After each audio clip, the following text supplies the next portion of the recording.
bell.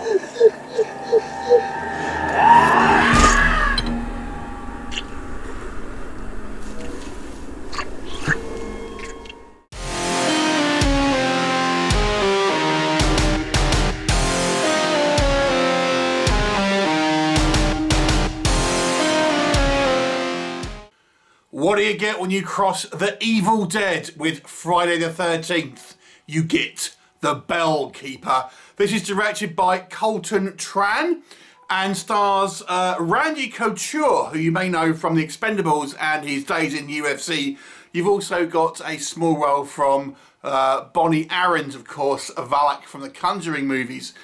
So, this is a kind of slasher movie come demonic possession movie.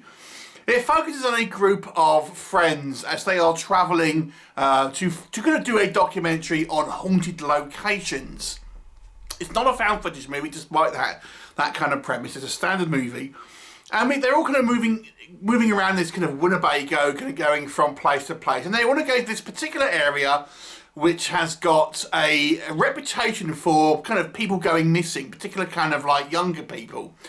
And we learned through some exposition there is this kind of story, this urban legend, if you like, about this kind of bell that used to belong to a church that kind of burnt down, and there's this kind of curse that's attached to it, where apparently there was this kind of guy called Hank happening, 100 or so years ago, who was doing some kind of demonic kind of sacrifices and stuff like this. So, of course, this kind of group of friends decide they're going to kind of go up and try and find out what happens. And they may well find more than they bargained for when we have a hulking kind of slasher, killer, axe kind of wielding guy, along with kind of these demonic kind of entities as well. Now, what will happen? You'll have to watch the movie and find out. So let's discuss what I think works in this movie. So it is a low budget movie. Let me just say that. And the budget does show through. So go into this movie with that expectation in mind. But I gotta say, I think this if you're a fan of the kind of, particularly the kind of the Evil Dead, this movie plays a lot of homage to it. It's very much kind of clearly influenced by the Evil Dead, and also kind of slasher movies, like in particular kind of Friday the 13th, because this thing takes place in this kind of campground. We've got this immortal hulking guy, axe killer. So there's certainly elements of both of those kind of franchises within here, and you'll notice kind of certain shots and things like that I think are paying homage to both those properties in general. The movie also tries to be slightly kind of meta as well, with people calling attention to kind of horror cliches, a little bit like kind of Scream does as well. Doesn't go super far with that, which I think was probably in the movie's benefit. But there's just a kind of an odd kind of like comment here and there about certain kind of horror tropes and things like that. But it's not trying to be a super meta film. But to me, they got that just about right. This movie also has some kind of quite funny lines. There is a character here who I actually kind of quite grew to quite enjoy. And I won't say who, but he's actually quite kind of funny.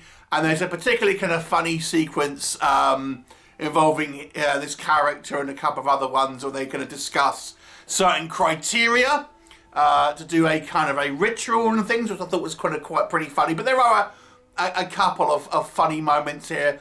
There are some reasonable practical effects, I have to say. We get a kind of multitude of different kind of demonic kind of makeup, through full-on demons to kind of possessed people, to kind of like, people getting killed through various methods, beheadings, things like that. There's one or two shots that are CGI and kind of don't look as good, but there are a reasonable amount of kind of practical kind of makeup as well.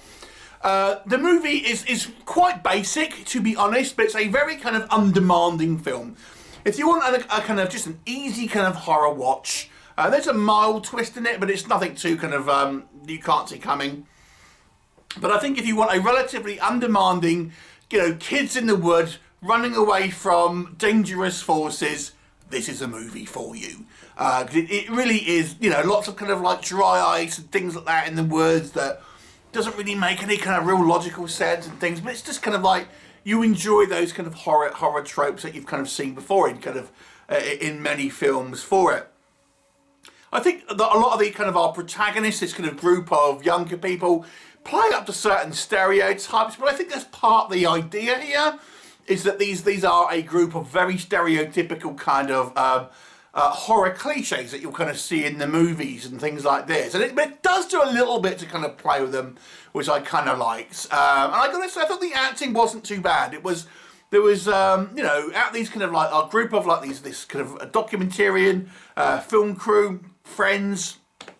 I thought they did an alright job as a kind of a brother kind of relationship between two of them. And I thought that was played up pretty well.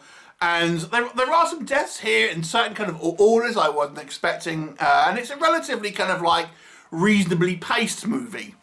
Okay, so what doesn't work with this movie? I hate to say, Randy Couture, who, you know, I've only ever really seen in a couple of things, including The Expendables. He is not the best actor, to be honest with you. He's not required to do a lot of heavy lifting, metaphorically speaking, in this movie. But towards the end, he does get a reasonable amount of dialogue. And until that point, I thought he was doing okay. But he's very much struggling with any of the kind of like the emoting scenes. Let me just put it like that. I also think his visual styling and how the character is kind of like portrayed could have been done. There could have been more done with that, if I'm honest. You know, we're meant to believe he's like this kind of a mortal kind of guy, but he looks a little bit too modern. And I think we needed to have a little bit more kind of like about his character, a little bit more done visually with it. I think could have been a little bit more interesting. You know, when you see the context of the film, you might maybe get where I'm going on that. But you know, he's okay, but he's just not particularly a memorable kind of character in some ways. And I think out of all the actors in this movie, unfortunately, Couture is not the best in regards to acting. Clearly, because he's not an actor by trade or initially. So you know, he struggles a little bit. As I've mentioned, there are a couple of kind of CGI kind of effects. There's one particular which very much stands out. It is only for a couple of, you know, a couple of seconds, to be fair. But you get a little bit of kind of CGI blood and stuff like that, which I think was, you know, I think some filmmakers are using it as a little bit of an easy crutch these days, if we're being honest.